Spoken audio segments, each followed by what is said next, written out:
hujatoa pesa ya capitation, walimu bado wako na madeni.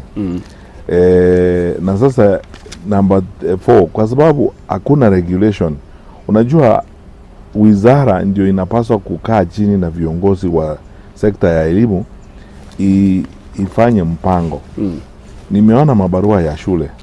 Mimi kwa sababu kama kila kiongozi watu wanakuja, wengine kwangu nyumbani, wengine mnakutana nao, mkikutana kwa kanisa, kuna wazazi ambao wako na shida. Kwa hivyo unaona haya mabarua mengine ya grade 10. Shule ingine inauliza 47,000 ya uniform, ingine inauliza 52,000, ingine. Haya ni maneno ambayo yanapaswa kuzungumzwa na kupangwa. Kwa sababu sasa ukiwajia kila shule na kila kamati ya shule iamue, mwisho ya mtu wa kuumia ni mzazi. Sababu unajua kila vile ilivyo wakati hakuna mpango na hakuna regulation. Mzazi ndiye anaumia. Ukienda hapa unaulizwa 47,000, ukienda pale unaulizwa 52,000 na mambo kama hayo. Ukijumuisha hii mambo yote, hii pesa zote kwa mwaka moja ni zaidi ya shilingi 1,100. Na haya yote yanakuja wakati wazazi wetu wengi wako na shida. Wale ambao wanafanya kazi, payslip imekwisha, hakuna kitu huko, unalipa SHA, unalipa housing, unafanya nini, alafu sasa uambiwe utoe hizi pesa zote kwenda kwa shule. Ndio unaona sasa wakati viongozi wanaanza kusema tumewaambia machifu na manaibu wa machifu wahakikishe kwamba watoto wameenda shule. Kwanza kabla hatujafika hapo, tujiulize na tujibu hili swali, kwa nini watoto hawajaenda shule? Kwanza kuna hiyo confusion ya placement. Uje ya pili kuna maneno ya fees na capitation. Uje ya tatu kuna confusion hiyo ya ni kitu gani kinahitajika kwa shule, unahitaji kufanya nini. Haya yote yanaonyesha kitu moja. Kwa upande wa serikali hakukuwa na mpango kapambe wa kutosha mwanzo. Kwa sababu unajua haya maneno vile tulikuwa tunafanya wakati tulikuwa kwa hiyo wizara. Mimi kama ningekuwa kiongozi wa nchi, hayo ni maneno ningemaliza mwezi wa Novemba. Kabla wazazi hawajaenda Christmas na mambo mengine. Na waziri mkae chini na waziri akuonyeshe hii ndio inafanyika. Na waziri aanze kuhusisha kamati za wazazi na shule. Anatangaza pale mapema even kabla placement haijafanyika. Kila mzazi Kenya, kila kamati ya wazazi, kila mtu, viongozi wa dini ambao kwa sababu dini imeegeza sana kwa elimu, kila mtu anaelewa ni kitu gani kinafanyika. Sio eti ungojee sasa kwanza mtihani utoke. Pili, placement ni shida kubwa. Tatu, sasa taharuki imetokea, kila mtu anaenda, mwingine north south, hakuna mtu anaelewa kitu gani inaelekea. Na unaona wazi kwa wakubwa wa serikali wao wenyewe, mmoja anatuambia wale wameenda shule ni 61%, mwingine anasema ni 71, mwingine anasema ni 91, na wote ni serikali moja. Unaona clearly kuna shida ya coordination kwa serikali, kwa sababu wakati ule tulikuwa tunakaa chini, nikiwa katika wizara, even wakati nilikuwa nimetoka katika wizara ya elimu, nikiwa Ministry of Interior, kwa sababu coordination of national government pia ilikuwa responsibility yangu.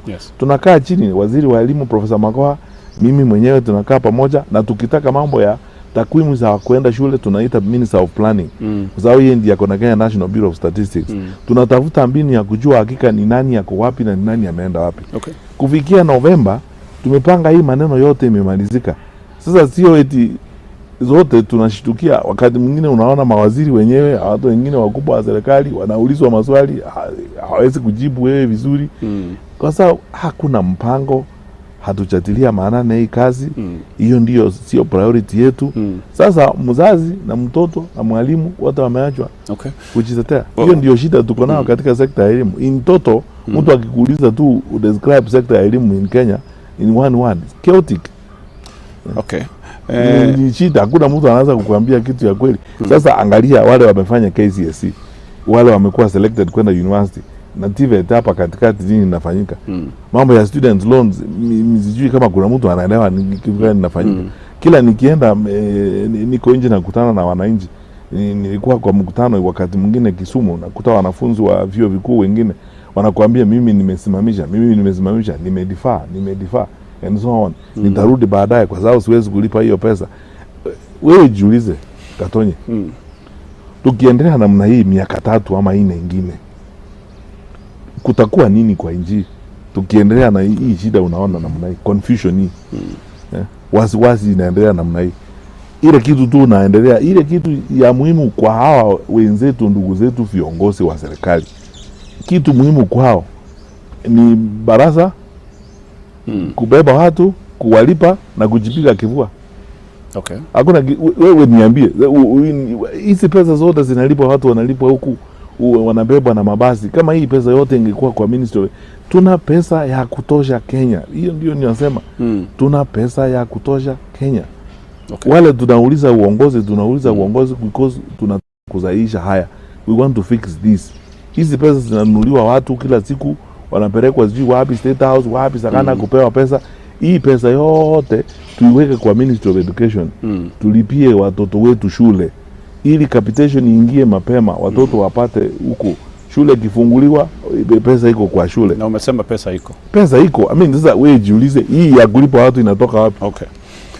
Mheshimiwa, wazazi especially wa grade 10 wanalia, wanaongezewa pesa, lakini hizi ni pesa fiche, zinafichwa, development fees. Wakati wako hii shida haikuwa. Uliwezaje kudhibiti hili jambo? Kwa sababu number one, na unajua Katonye, wakati huo watu walikuwa wananiuliza mbona ninaenda shule, na nilikuwa naambia watu uwezi kufanya kazi mahali wewe huelewi. Na mimi ninaelewa kazi yangu, ninaenda kwa shule, ninakaa na wazazi pale, ninaenda hata kwa ofisi ya basa, namwambia nipe receipt book ile imebaki, ulilipisha. Education Act, sheria ya ile ndio anasimamia shule, anahitaji kujua.